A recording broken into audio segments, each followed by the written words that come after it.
Hope everyone is able to see my screen, right?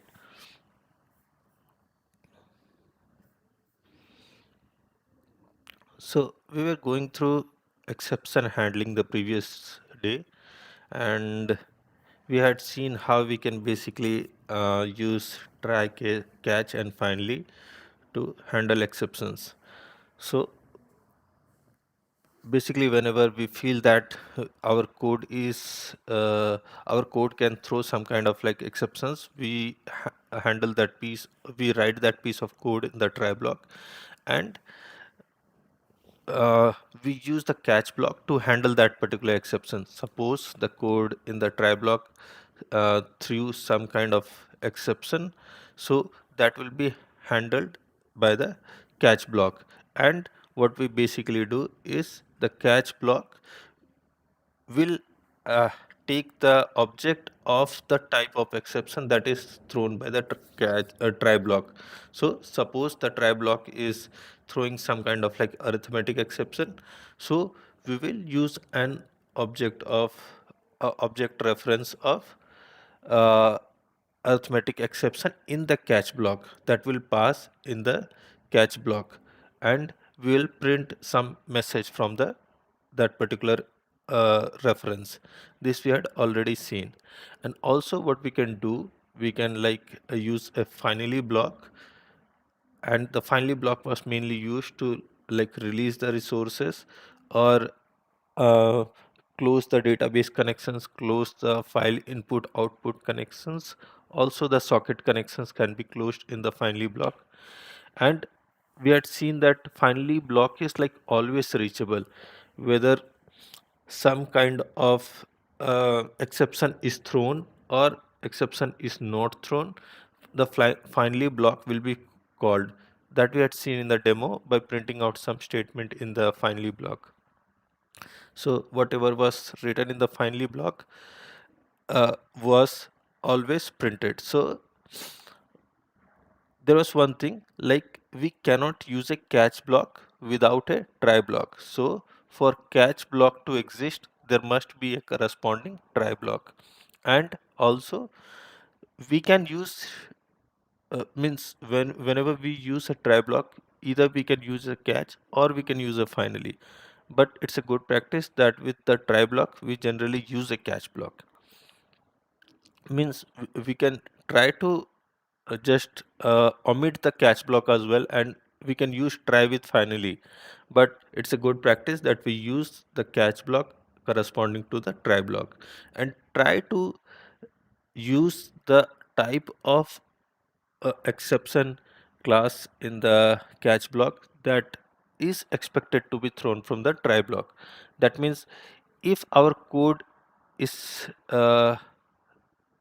if our code throws some kind of like arithmetic exception or input output exception, so we'll try to use that type of object reference in the catch block. And also we have seen that if we are using multiple catch blocks, so the parent class exception must be used in the last catch block. Otherwise, what will happen if we use the parent exception class in the first catch block and the child uh, exception class in the last catch block? So that particular code will be unreachable. I had shown you this demo as well, where you will get some type of compiler error because that code will never be reachable. So we had seen these things. So we'll see some more concepts in exception handling. We'll go through throws and throw keyword. These are some of other methods to handle exception. And we'll also see how we can define user defined exceptions. So there are certain scenarios where the Java built-in exceptions might not be enough for you, because in real-time projects you might need some kind of user-defined exceptions or custom-defined exceptions that you want to get printed whenever you see some scenarios such as you will have some certain scenarios which you won't be covered using the built-in exceptions like compile time exceptions or runtime exceptions. So you will have to define your own custom exceptions. We'll see through those as well. So let's get started with this throws clause. So this throws clause is for method to declare what type of exception a method code are capable of propagating. The clause is mandatory for method if programmer is not willing to handle at the method level and wants to propagate exception to upper layer for handling. So we can use this throws clause, and throws clause is basically used in the method declaration. So suppose you are declaring a method like public void demo print. So sorry, public void print, and you have passed some parameters, and after that, just in the method declaration, what you can do, public void print. Suppose that method is throwing some kind of like uh, file input output exception. So you will write throws file input output exception.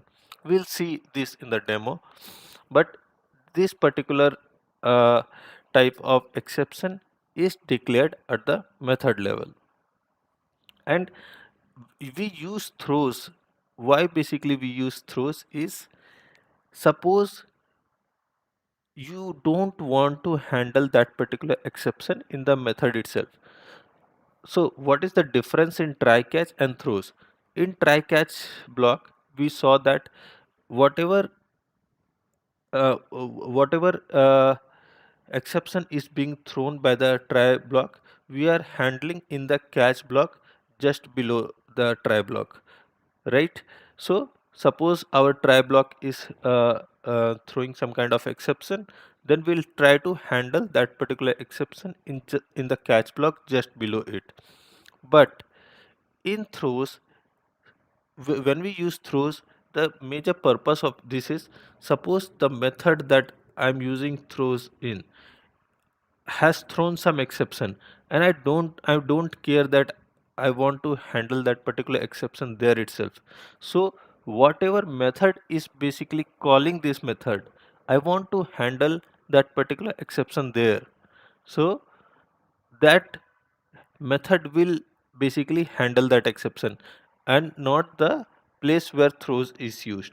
So this is like very much used when we create real-time projects. So what happens, there are like several layers in your application. Suppose you have a database layer, then you have a service layer, and you have a controller layer. You will get to know more about this when we go through Spring Boot.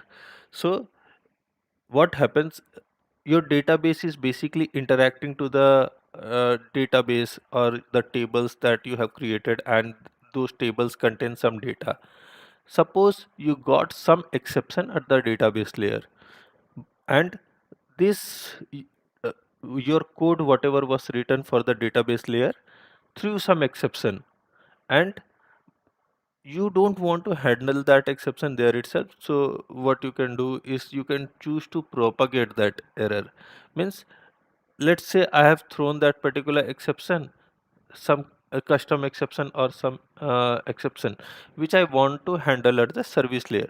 So service layer, there would be some class at the service layer which would be basically calling the class at the database layer.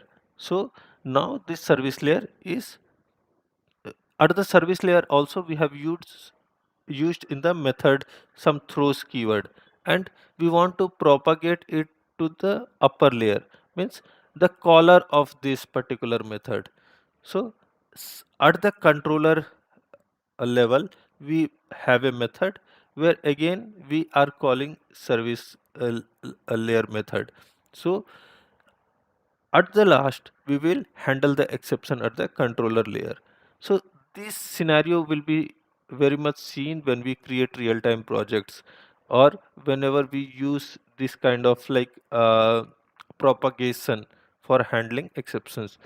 So it's kind of like if we are calling methods, and the method you called basically is throwing The, some kind. excuse me, Yes. bro. Yes. I don't see. Oh, you discovered something? Oh, you're writing? Oh, No, no, no. I'm not. My slide oh, is you. just. I'm just displaying my slide as of now. Are you not able to see my screen? I see this on this slide only. This. Yes, yes. Okay. I'll demo. Once I demo, I'll change this. Okay. Yeah, Yeah, that's what yeah, it yeah, is. yeah, yeah. Okay. So I was just explaining as of now. Yeah,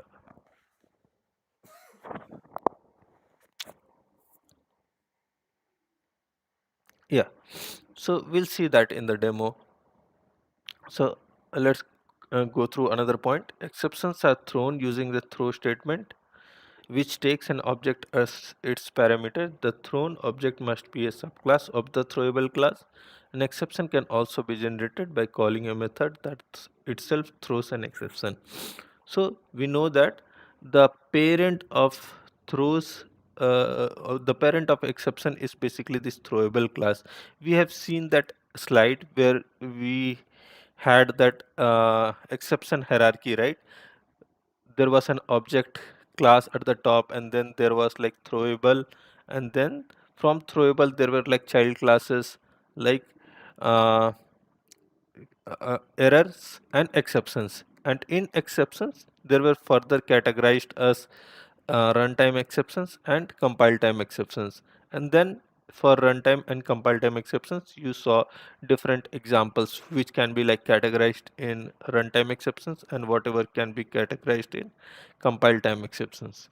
So to throw the exception, generally we will use a throw statement. I'll show this in the example and then it will be like more clear. But there is some difference in throw and throws. We'll see that through the demo. A method that throws an exception must declare what it throws by using the throws clause. A method can throw different types of exceptions, the list of which is given in the throws clause, separated by commas. Also, one more thing, like whenever we use a throws keyword at the method declaration level, we can throw like multiple type of exceptions. Like we have suppose we have written the method declaration like public void print, and I'm throwing like throws IO exception, comma SQL exception, comma arithmetic exception. So this is allowed. We can throw multiple type of exceptions as well in a single method declaration. So this is allowed in Java. And let's go through another point. You can throw an exception of a class that is a subclass of the class declared in the throws clause, because a class can be used polymorphically anywhere its superclass is expected. So you can throw an exception of a class that is a subclass of the class declared. So whenever we are throwing an exception we can use a subclass of the class, because those are like means a subclass is basically a type of the parent class itself, right? This we have seen when we were using like the concept of inheritance or polymorphism, where you can basically use a subclass as well, because a subclass is a kind of is a type of the parent class. We'll see this in the demo. See, this is a throws class. I'll create this demo and then it will be like more clear to you. Let me open this exception package that we created last class, and we'll try to go uh, we'll go through a demo.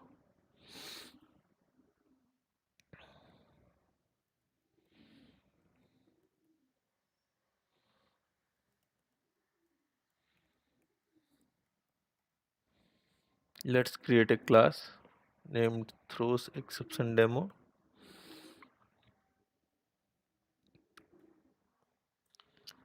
and we'll create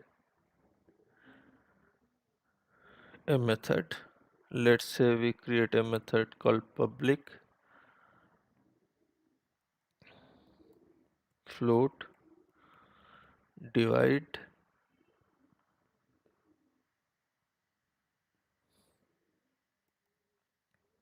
and it takes two numbers. Let's say it takes two numbers, float A and float B.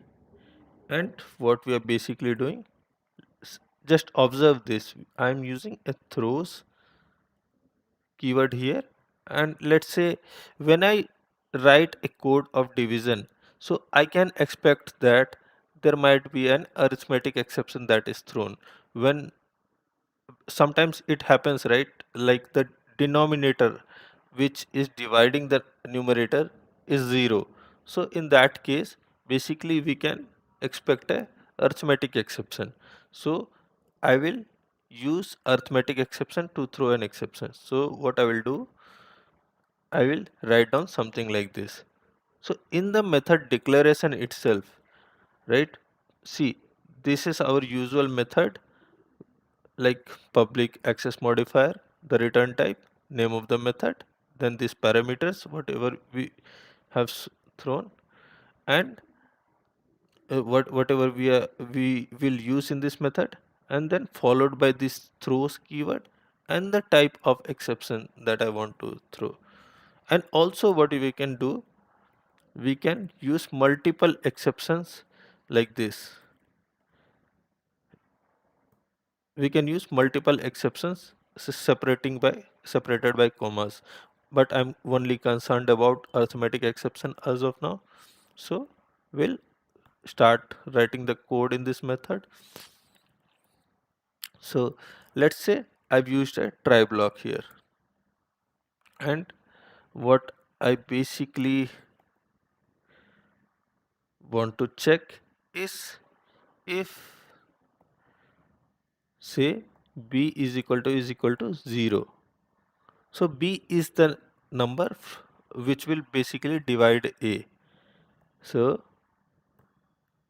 if b is basically 0, then what we want to do is we want to throw an arithmetic exception. See, there is some difference here. I'm using a throw keyword now. So this is throw and this is throws. Just an s is appended at the end. Don't get confused in this one. So throw new arithmetic exception will basically throw an exception at this point itself. So whatever is written below this method will not be executed when we see this throw new arithmetic exception. So let's say, otherwise if there was no if the denominator was not 0, we would print the division output. Let's say I print the division output,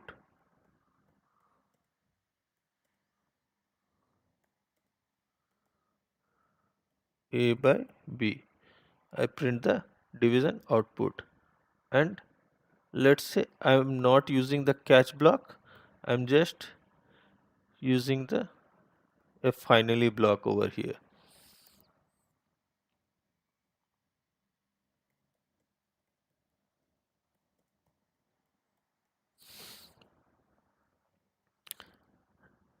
And let's say outside this, okay,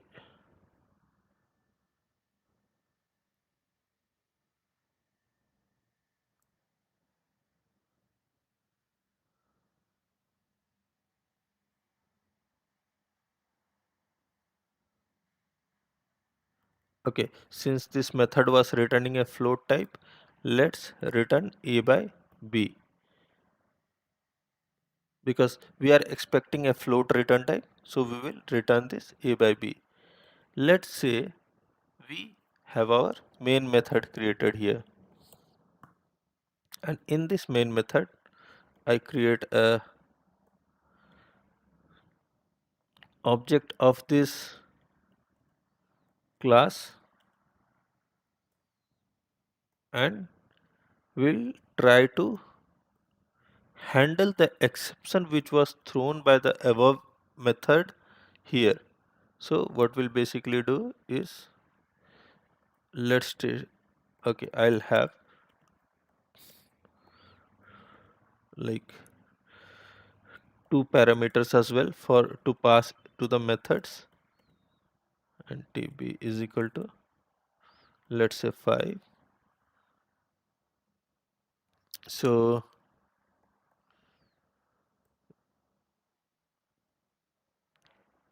we'll try to call that method a verb, obj dot divide a comma b. And what we'll basically do, we'll a catch block now. We will use a catch block now.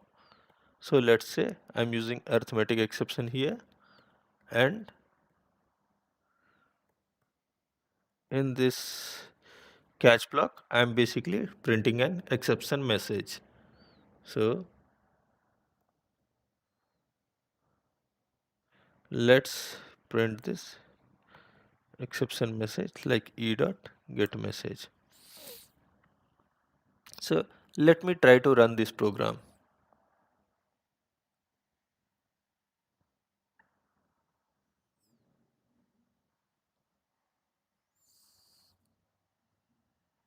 See, what happened now is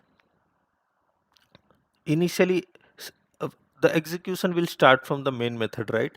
So all the execution of any class will start from the main method. So see what happened initially. We have an object created of throws exception demo here, and we have two parameters, like we have created two variables int a and int b, and I have passed two values 10 and 5 to it respectively. And what is basically happening in this try block, I am printing out this statement system.out.println. And if you see this, I am calling this method. I am calling the method which I created above, this divide method. So obj dot divide a and b. So once I call this method, so the Java compiler will go in this particular method, right? And it will see, try, it will try executing this piece of block. So it went into this try block and saw if b is equal to 0. So what value I have passed for b now? I passed 5. So this if condition is not correct, right? So b is not 0. So this if condition is not correct. So this will not be executed and no exception is thrown in this case. Now let's say this else block will be executed. So we have printed this one division output. If you see, I have the result printed out after division. 10 by 5 is basically 2.0, and this finally block will always be executed. This I've been telling you from the last class, right? And this finally block is executed and we returned a value of 10 by 5. So 10 upon 5, whatever is the value, that is 2.0, that is being thrown here. So that is being returned by this method. So we are able to print that value 2.0. So this is the normal case when there was no exception thrown. Now let's say I have changed the value for this. Let's say I will change the value for this b, and I'm using a value of 0 now. So let's say I'll run this program again.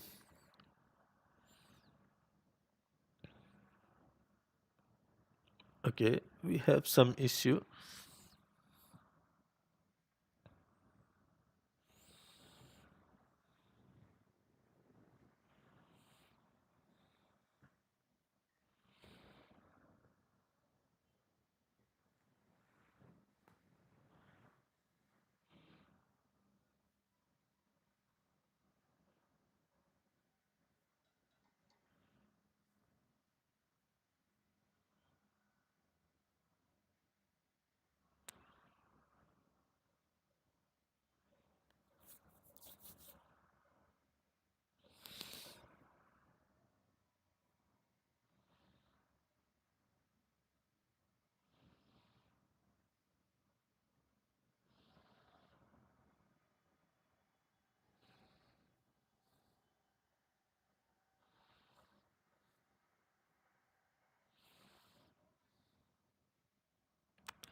Sorry, there was some issue in the data type.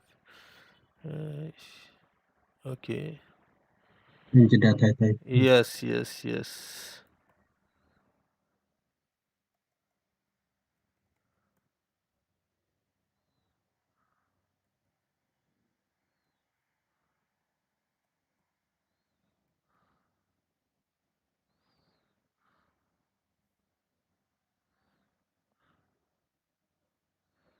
We are still getting an issue.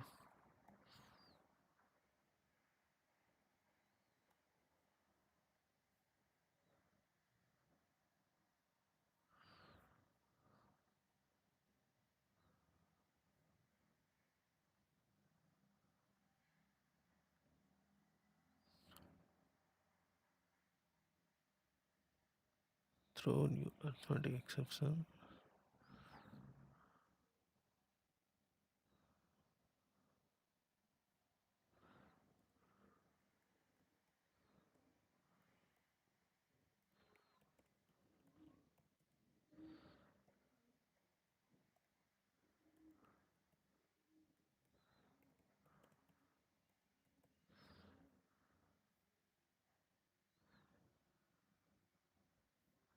Okay, okay, this is fine.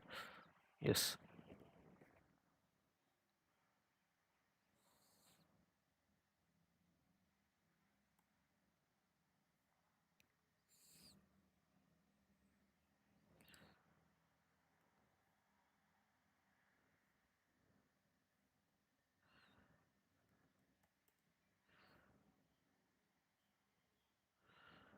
yes, this is fine. Okay, see, yeah, what happened now? In the previous example that we saw, when there was no exception thrown, we were getting the output. We were getting proper output and we were getting the output of the division of the two numbers. Now what happens? The second parameter, that is basically dividing the first parameter, I've kept it as 0, right? So whenever this method was called, see, we checked for this if b is equal to 0. So this time I'm passing a 0 for this value, right? And what happened? We, if b is equal to 0, basically we throw an arithmetic exception.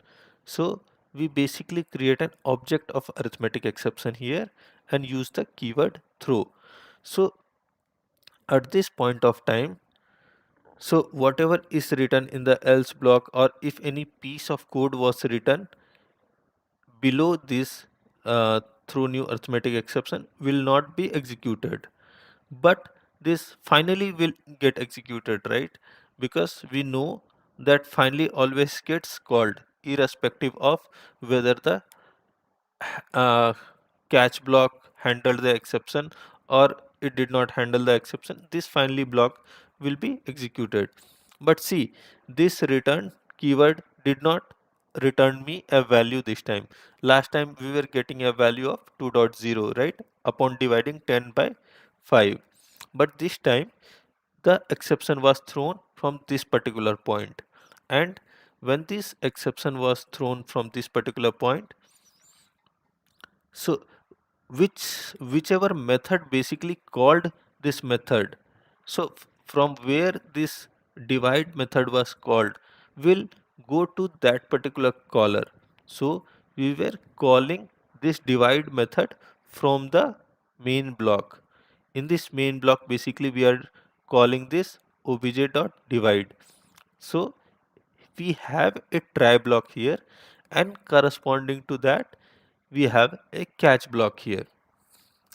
So the caller of this divide method is this try block, and here we are basically handling the exception. Here we are basically handling the exception. So this try block gets some exception, and we have a corresponding catch block here. So this catch block will basically handle the exception now. So this has the object reference arithmetic exception, and this got printed this time, exception caught, and we are printing out e dot print stack trace. That basically shows you, see, this type of exception, java dot lang dot arithmetic exception at line number this one, java this, and this exception was thrown from line number 11. So you get that particular piece of information as well here. See where, which line basically threw you the exception. This was from the line number 11. So this piece of information also you get from this print stack trace. From this stack trace you will get to know. So see, once again I'll show you the previous demo. Let's comment out these values and let's use this usual output. Let me try to run this one. See, there was no exception thrown when the value of b was 5. Means if we use any other value of b other than 5, this exception does not get thrown because b is not 0, and whatever is there in the else condition gets executed. But whenever we make this be a 0, we are getting an exception from this divide method, which is thrown from this divide method, and which is basically caught by this catch block, and we are handling that particular exception here. So this is an example of exception propagation. See, exception thrown here,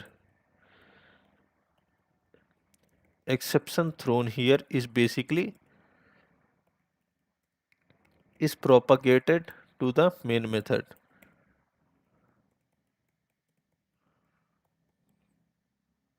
So this is one of the use cases of using throws. If you don't want to handle that exception then and there, then the caller of this particular method will basically handle that exception. So this particular divide method is throwing an exception which is basically handled by the caller of this divide method, and the caller of this divide method is basically in this main method.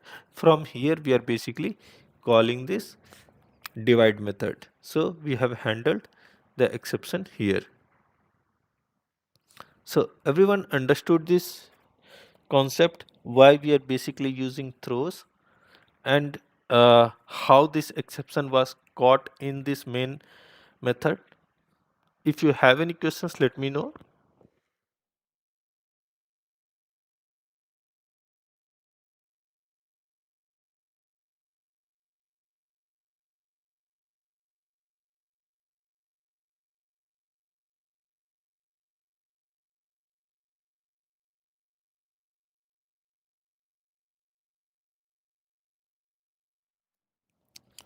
This example is clear to you?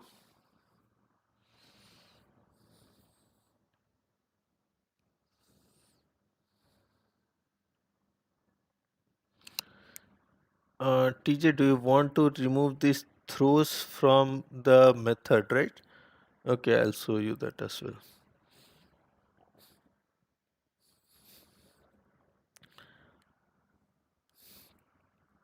Let's say I've removed this throws here. Let's say I've removed this throws.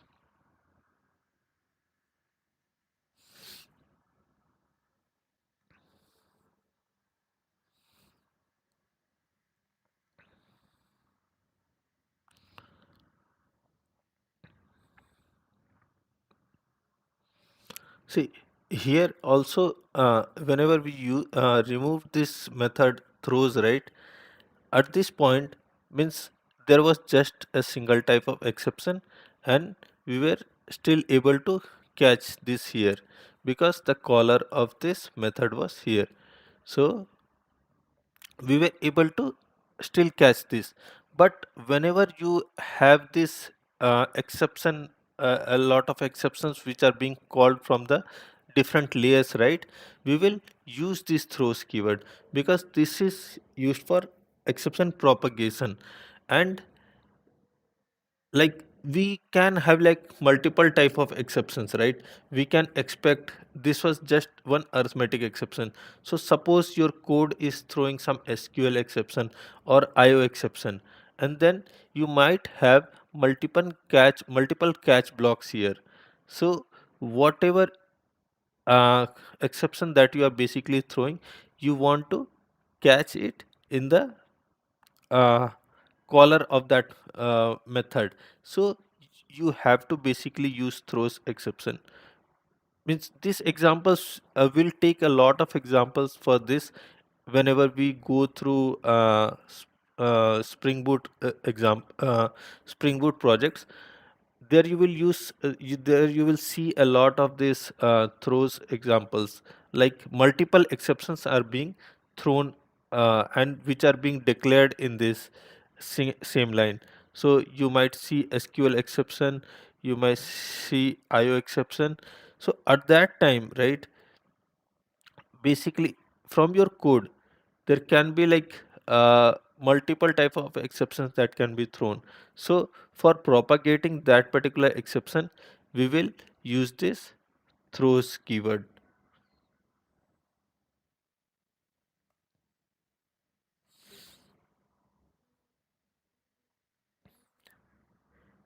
Any other doubts, anyone?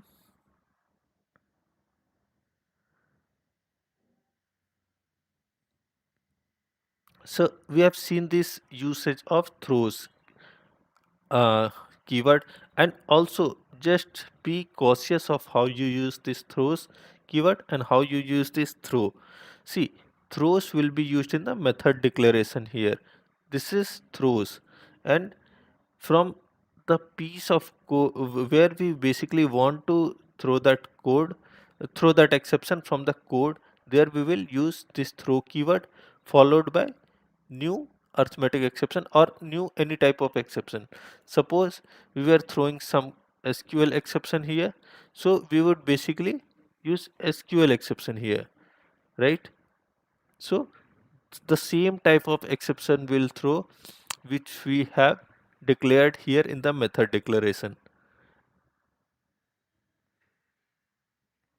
So this is the concept of throws. Now we'll take another uh, topic in exception handling, which is basically custom exceptions. So custom exceptions are basically user defined exceptions, and suppose the exceptions we have whatever we have seen until now, these were like built-in Java exceptions. Like Java has already provided this built-in exceptions like compile time exceptions or runtime exceptions which were categorized, but you might need some user defined exceptions that you want to use in your real-time projects. Suppose you are using some validation in your project, and that validation is basically uh, giving some kind of error. So what you will basically do in that case, you want to throw some kind of exceptions in that case. See, in this example what basically is done, we have a banking class and the balance is like 10,000, and whenever the balance minus amount is going below 5,000, we are throwing some kind of exception, and this is throw new bank exception. So this bank exception must be declared somewhere, right? This bank exception has to be defined somewhere. So see, in this code snippet in this rectangle, right, see what is done, we have created a bank exception, and this bank exception is basically throwing this message like not enough balance.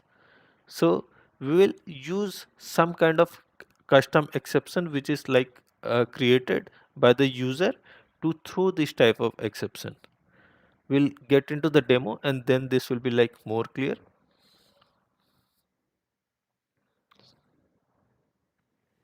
Okay.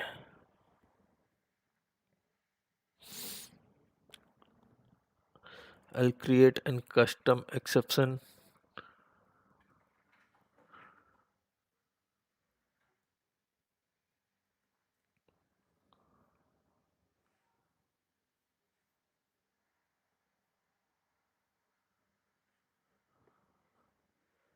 Okay, I'll create some kind of user defined exception.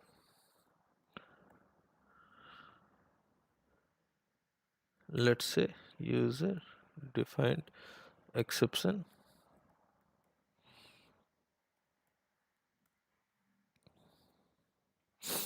and whenever we create any user defined exception, that has to basically extend the extend the exception class. So we will extend the exception class. Since exception class is the parent of this all these exceptions that we are creating, or any runtime exceptions or any compile time exceptions that we create, exception class is the parent of that particular class. So we have created a user defined exception class which is extending the exception. And what we'll basically do, we will create a parameterized constructor of this user defined exception.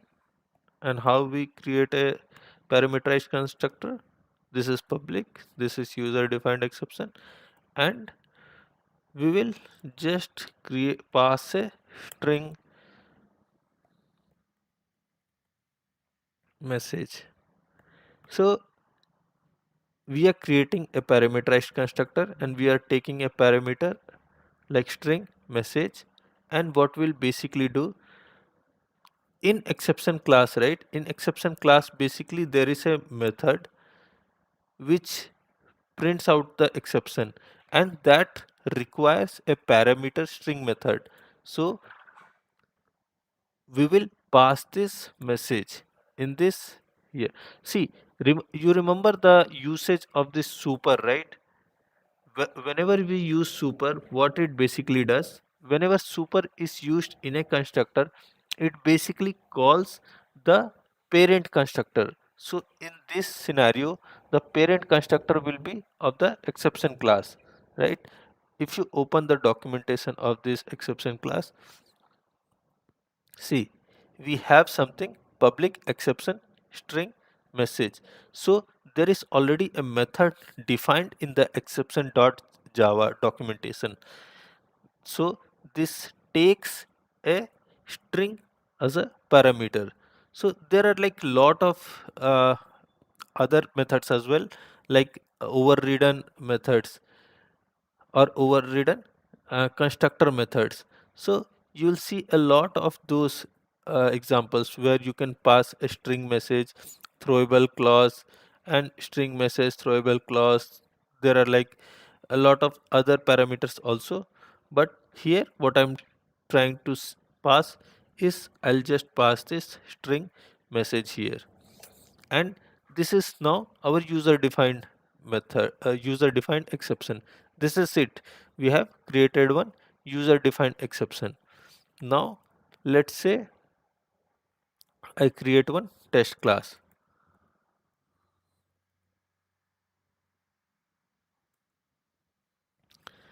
and in this test class I will create one main method, and I will create one try block. I'll create one, let's say I create throw new user defined exception. Let's say I print user defined exception.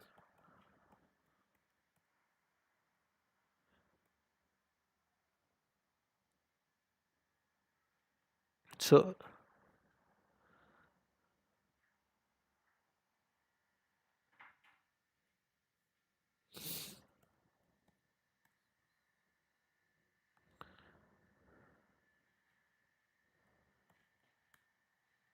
I'm printing out some message here in the catch block.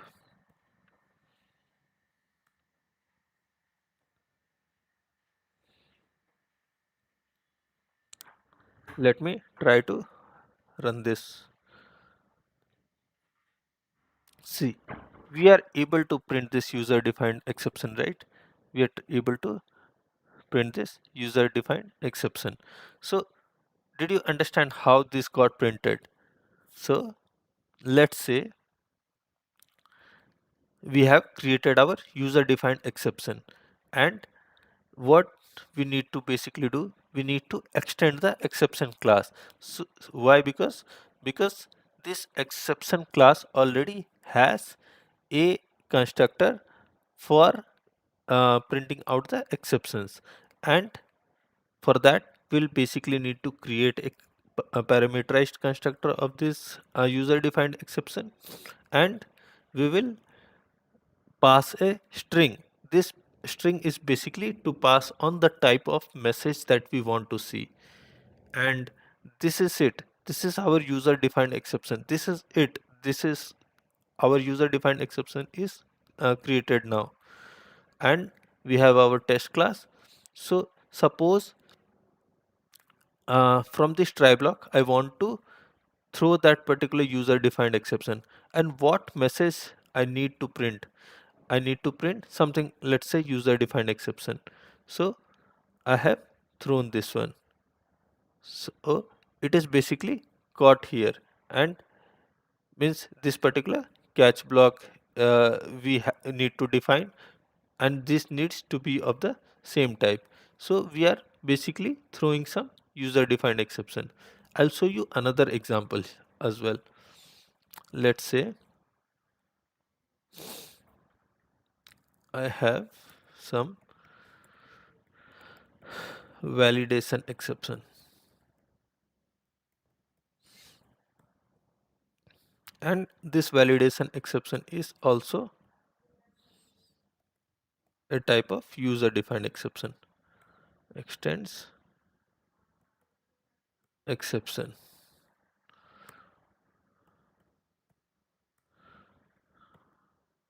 I'll create this parameterized constructor,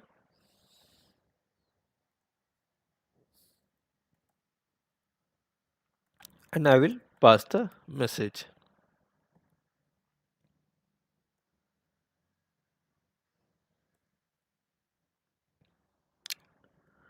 I will pass this message to the parent constructor. I'll pass this using super keyword, and let's say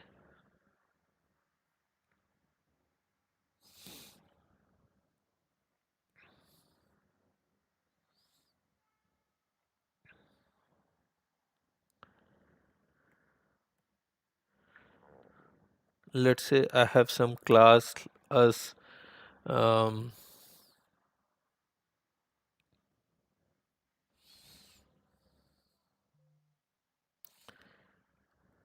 let's say I have some class as like balance, and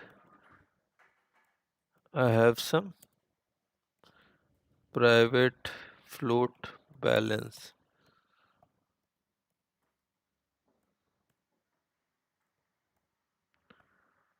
Let's say I generate a constructor for this,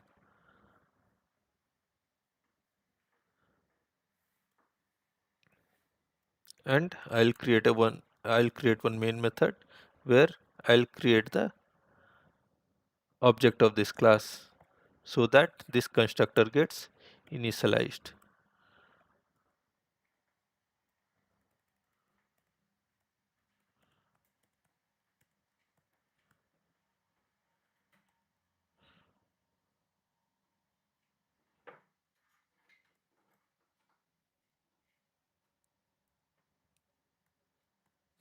Now I have this try block, and in this try block I'll basically check if I'll also generate one getter method for this. Generate getter balance. So this getter method will basically return me the balance. We have already seen how we basically generate getters and setter methods, right? So obj.getBalance. If obj.getBalance is less than 1000, then what will we do? We will throw new validation exception, and we will print some kind of message, balance less than 1000.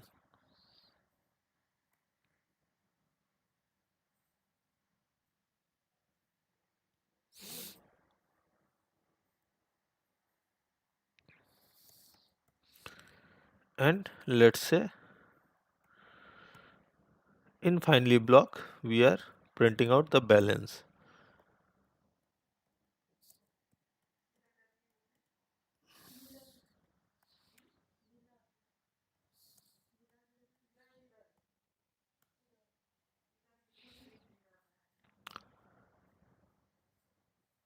Let me try to run this program now. See, we are able to run this, and we have got the balance printed, like balance is 1000. Why? Because this was our normal scenario. If the balance goes below 1000, then we will print this exception message, but for now the balance is 1000. Now let's say I am making this balance as 500. Let's say I am making this balance as 500, and then I am running this program. See, we got the exception now, right? And we got our user defined exception printed as well. So see, this is the beauty of user defined exception. See, initially we created one validation exception, right? So this validation exception we have created, why? Because we want to throw some user defined exception in some of the scenarios. So this validation exception extended this parent exception class, and we created a parameterized constructor where we passed a message, and using this super keyword we are basically passing this message to the parent constructor, that is the parent class is exception. So in this exception class we have some constructor defined there which takes this string parameter. So this is our user defined exception is created, this validation exception. And in this balance class, basically we have a data member as balance, which is of float type, which is used for maintaining the balance in an account. So in this we have created a parameterized constructor which is basically initializing this balance, and we have a getter method which basically returns me the balance. Okay, let's make this class as, let's say we rename this as account. Balance does not look so good. Okay, so this is our account class, and in this class we have this uh, balance data member, and we have a parameterized constructor for initialization of the members, and we have a getter method for returning the balance. We have created the object of that particular uh, class here for initializing the construct for calling our constructor. So once this is done, our constructor is called, right? And this balance, this got the value of 500. Now see, in this try block, we check this obj.getBalance. So when we do this obj.getBalance, this method is called, which is basically returning me the balance. This obj.getBalance will return me 500, right? So if this balance is less than 1000, we will throw some user defined exception, like throw new validation exception, balance less than 1000. So this is basically thrown here, balance less than 1000, and then this finally block is printed, this balance obj dot get balance. So you can see this balance is 500. So in your projects there might be certain scenarios for validations. So generally whenever you write your real-time projects, right, so there might be a lot of scenarios where you want to do some kind of validation, some input, means if the user provided some input, you want to do some kind of validation whether that input is proper or not, or if that data is within some constraints or not. So in such a case you might want to do some kind of validation. So for that you can choose to write your own user defined exceptions such that if there is any validation error you throw some kind of exception. So this is one of the scenarios where you can use user defined exception. Let me know if this is clear or not, or when you will use the user defined exceptions. This was one scenario for validation exception. For validating your input or validating some kind of conditions, you can choose to create your own custom or user defined exceptions. Is this clear or not?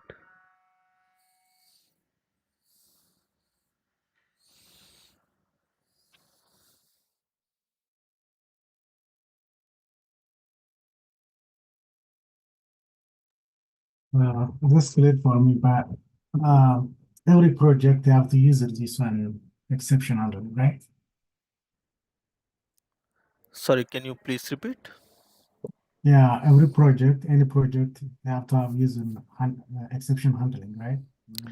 Yeah, Error yeah. handling. Yeah, this exception handling will be like heavily used in your real-time projects, because see, exceptions can occur in your project, right? There might be like a lot of corner scenarios or like edge cases that you need to cover, and if any of the edge cases like fails, you might need to throw some kind of like meaningful message to the user, right? Means suppose there is some uh, breakage in your application cannot break, right? The user must get some kind of like meaningful message that this has happened. Means suppose the user is expecting some output but he did not get that particular output, so there might be some reason for that, right? There might be some data that the user entered was wrong, or there might be some error from the program, but the user must know that this is the reason why this error was occurred. So for that you will use exception handling, and then the user will come to know, oh, I did some kind of error, I entered wrong data, I entered some invalid data, and because of which I am getting this output. So there must be some meaningful message which must be shown to the user in case of any uh, exceptions. So that is why we basically use exception handling, and this is a heavily used uh, topic. So kindly focus on this one and see through all the demos, because whenever you create any real-time project you will use a lot of exception handling scenarios. Mhm.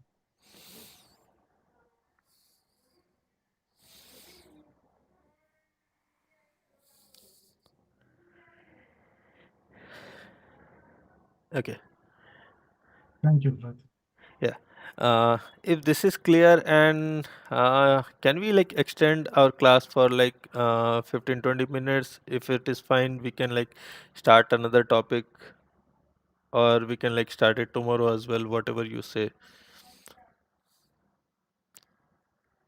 Yes, we can for my side.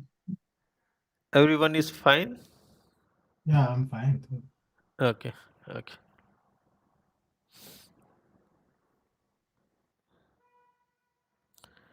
Okay. Okay. Let's see another topic. So we'll see some of the built-in classes in uh, Java. So one of the classes is object class, then we have like string class, string buffer class, string builder class, and then there are some utility class. Just give me a second.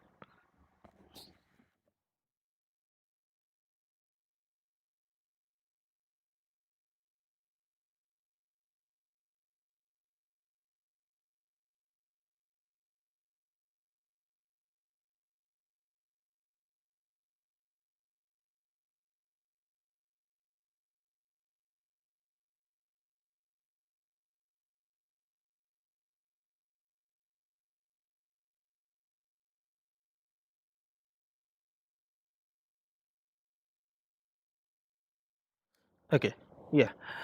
So I was talking about some of the built-in classes that are there in Java. So we have already known that object class is the parent of all the classes, right? So we'll see some of the methods that this object class already has. So any class has some defined methods, right? You can create a class and define some methods. So similarly, this object class is the parent of all the classes in Java, and this has some methods already defined in it. So we'll see the methods which are already defined in object class. Then we have string class, and similarly we have string buffer class and string builder class as well. So string, we have already seen that string is a data type as well, right? We have used string data type as well. But in Java, whenever you use string as a data type, or you create an object of the data type uh, of string class, so string is basically a class. So it has special meaning, and string has a lot of characteristics that is basically defined to make it as immutable as well. We'll go through these concepts when we take each of these built-in classes one by one. So then we have something called string buffer, which is similar to string, but there are some differences. And similarly, we have string builder. So you can use string, string buffer, and string builder interchangeably. Means whatever your rule string does, most of the functionalities of all these three like string, string buffer, and string builder will be similar, but there are some basic differences between these three classes, and when we want to use which, we will see through those.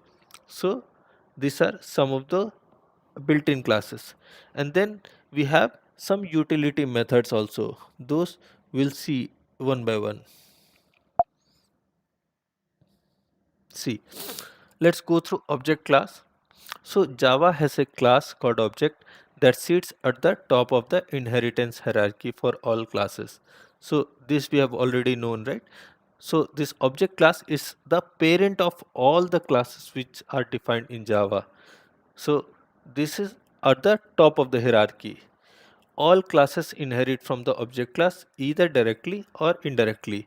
A class that does not explicitly specify any superclass extends the object class. So any class, whether it is extending any class or not, is definitely extending the object class. Means you have created one class, say class employee, and you have not used the extends keyword, but even then indirectly it is extending object class. This is by default. Means any class that is created extends the object class. So thus the methods of the object class are available to all classes. See, in inheritance scenario we saw that whenever we created a parent class and we created a child class, so whatever methods that were there or whatever data members that were there in the parent class, those were available to the child classes, right? So since child class was extending the parent class, so whatever methods were defined in the parent class was available to the child classes.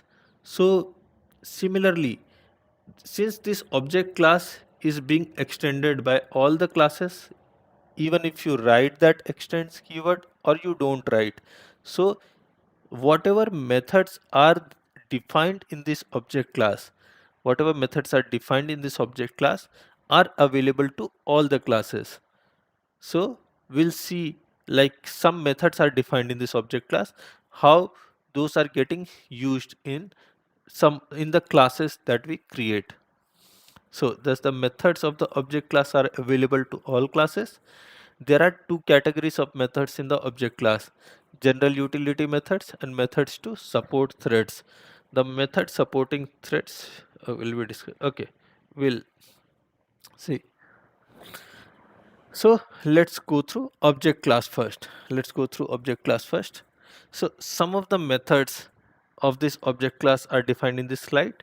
See, public boolean equals. So this is a method which is basically returning me a boolean value. So boolean means true or false, right? We have seen this, what boolean returns. Boolean basically returns a value of true or false, and it takes an object as reference. See, this is taking an object as reference. See, what is the use of this equals method? The equals method compares the receiving object and the object referenced by object for equality of references. It returns true if both are referring to the same object, otherwise false. The default implementation of this method in the object class assumes that an object is equal to itself. So this method is basically used for comparing two objects. So whenever we have created two objects, right? So if those two objects are equal, then this method will return a true value. Otherwise, this method will return a false value. So, and the default implementation of this equals method is like an object can only be equal to itself. That is the default method, default behavior. But there are scenarios where we can like override this behavior. Say, suppose we have created an employee class, and in that employee class I have the ID and name of the employee. So say I want to say, and I want to create like two objects of the employee class. So what happens in that case? I've created two objects, and I want to say that employee one object is equal to employee two object if both the IDs are same. So this is like overriding the behavior of the this equals method.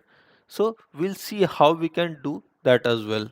But the default implementation is, if we have created two separate objects of an of a of any class, those two objects are basically different. So this will return a value of false. Then there are some different methods as well, like hash code, clone, get class, toString, and finalize. So hash code is basically used to return the hash of a uh, it's basically used to return the hash of a object. I'll go through that hash in detail. I'll let you know what basically hash code is. But it's kind of like any object that we basically create in Java.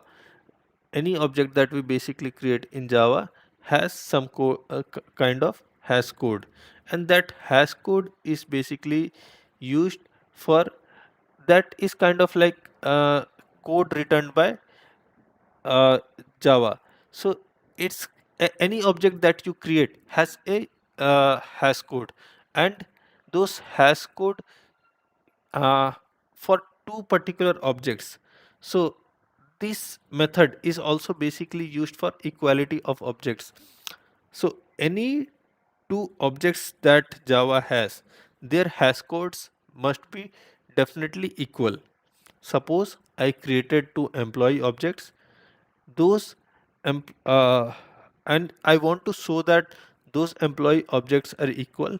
So it is 100% sure that their hash codes will be equal. So it is kind of like some uh, uh, code that is written, and this will be like of an integer type. This hash code basically determines the object equality. So we'll see through this.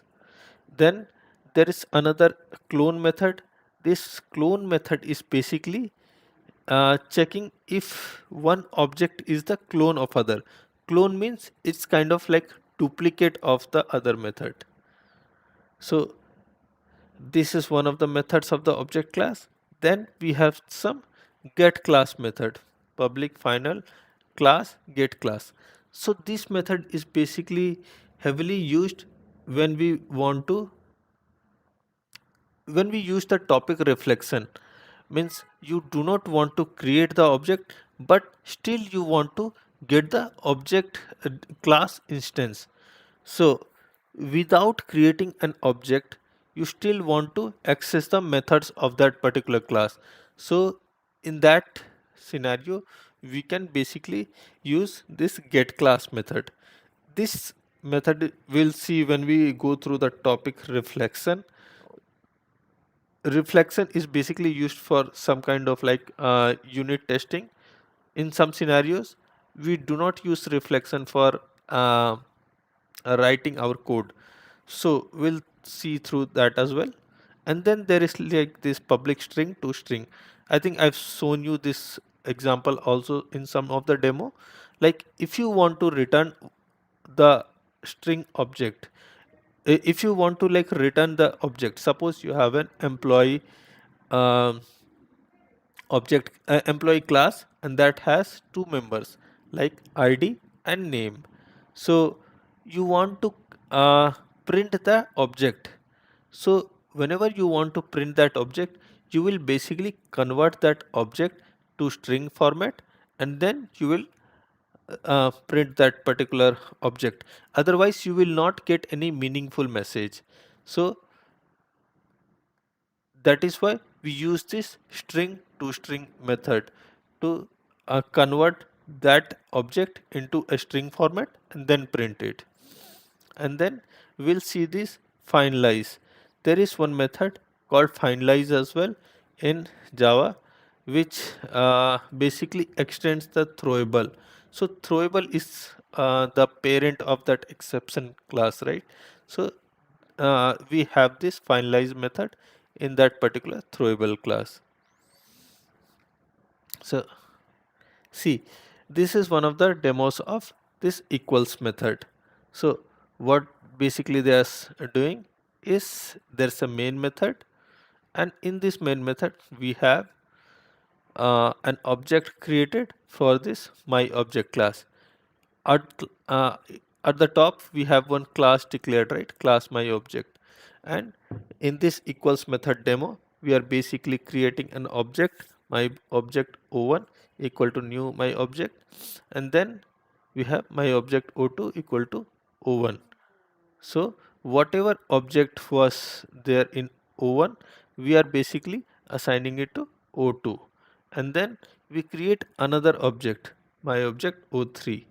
So we are now comparing if this is equals, if O1 is equal to O2, then we will print out O1 is equal to O2, or otherwise we see if O3 is equal to O2, then we are printing out this. So this is one of the scenarios. And then we have some classes created here. I'll create one demo and then it will be like more clear to you. Let me create one demo.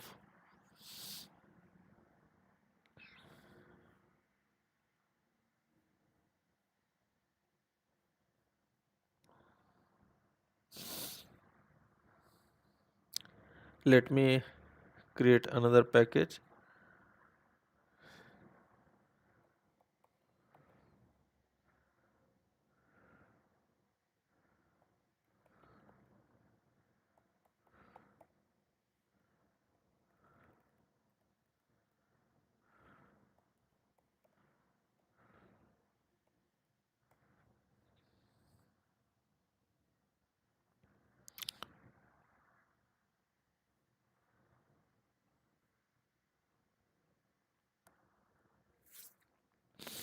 Let's say I've created one employee class. Let's say it has two data members, one ID and one name.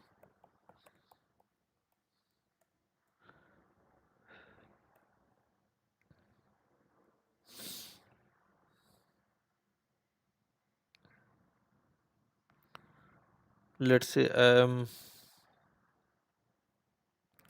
initializing these data members through a constructor, and I am uh, generating the getters as well. So there are two methods which are get id and get name to get this uh, to get this names and IDs. Let's say I am creating another test class. So I'll create another test class here, and let me try to create the object of employee class. Employee e1 equal to new employee, and let's say I pass ID as 1 and name as Andrew. Let's say I create another employee e2, and what I'm basically doing, I'm basically assigning it to this e1, and let's say I create e3.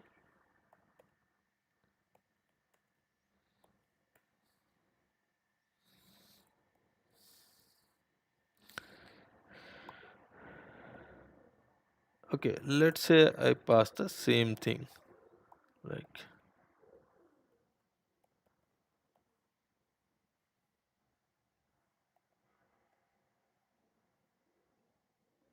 I pass the same value.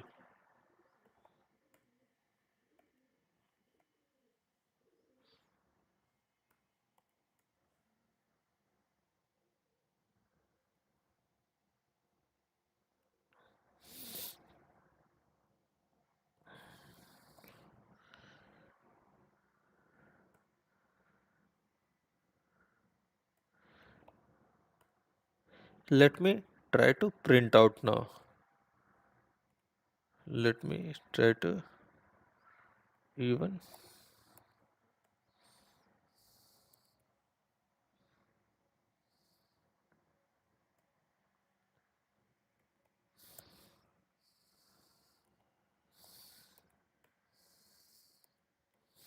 equals e3. Let me try to run this. See what we basically did now.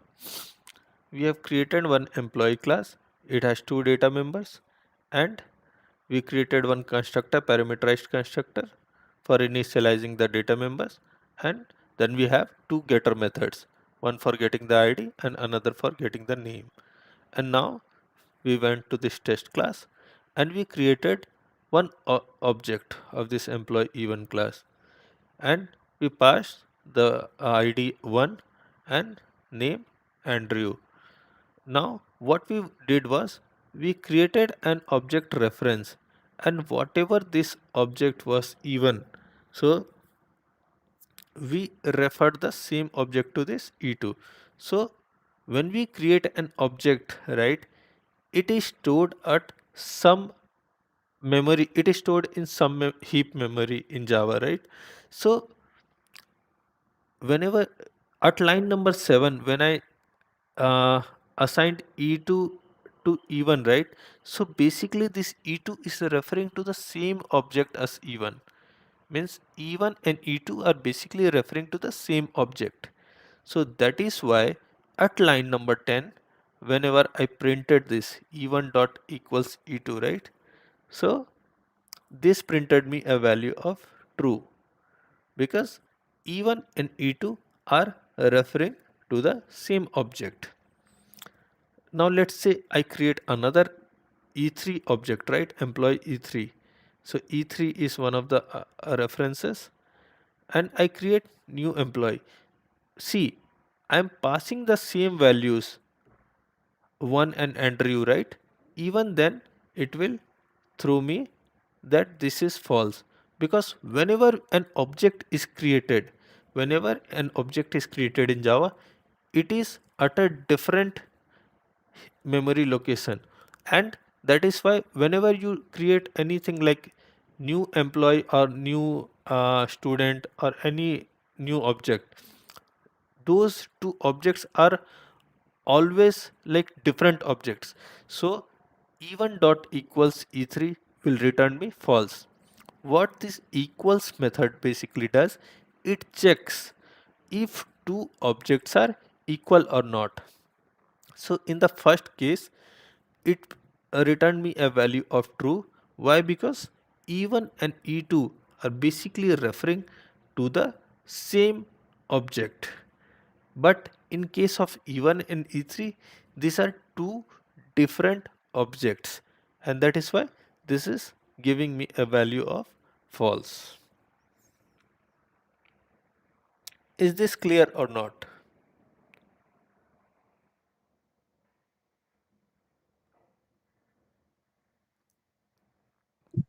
The time are we get through response when we just employ E2 is equal to E3. Okay, you want me to do employee E2 equal to E3, right? Yeah, additional, yeah, line 9. Yep. Okay, at line 9, what we'll do, E2 is equal to E3. Okay, now let's go ahead and try to run this example again. E2 is equal to E3. See, okay, employee E2 is equal to E1. Okay, we are not printing E2 and E3, right? Let's print E2 and E3 as well.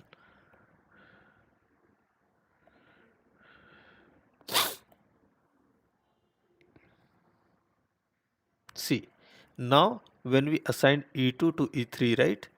And if we want to like compare E2 to E3, we are getting as true, right? Because E2 and E3 now started pointing to the same object. Got it? This E2 and E3 started pointing to the same object. So that is why this started giving me a value of true, because E2 and E3 are referring to the same object, and that is why we are getting a true value for this. Now see one more thing. This E1 and E2 was like initially equal, right? And this was like giving me true. Now it started giving me false. Why? Because E2 and E1 were initially referring to the same object, but again this E2 I reassigned this value at this line number 9, right? So E2 started now pointing to the object that E3 was pointing. So E2 and E3 are now pointing to the same object now, and E2 and E1 are pointing to different objects now. So E1 and E2 will be false, E1 and E2 objects are false, E1 and E3 are also false, but E2 and E3 are pointing to the same object, and that is why it is returning me a value of true. Is this clear, Gaso? Yes, but still, yeah, E2 is equal to E1. That is true. No, Uh, see, but okay, I'll do one more thing. E2 is equal to E1. Let's say I print this statement here. I print this statement here. E1 is equal to E2. See, when you did this here, okay, now I got it you connected. got it now, right? E2 is Yeah. equal to E1. At this point, these were referring to the same object. Now if I print this is returning me a true, but here I created another object and I assigned E2 to E3, right? Now now this started pointing to different things, right? Now if I print this E1 dot equals E2, right? Since E2 started pointing to a new object, E2 started pointing to E3. Now this will give me false, right? This will give me false. You got it? This print statement and this print statements are same. E1 dot equals E2. At this time, E1 and E2 were referring to the same object, but here E1 and E2 are referring to different objects. So that is why this is giving me false. Did you get it now? Yes, sir. Okay. Yeah. Okay. So this is one of the examples of equals method. So hope you understood this equals method, right? Okay, we'll see string classes and other examples tomorrow. We'll keep this class until here itself. So if anyone has any doubts from these topics, you can ask or we can conclude the call for today.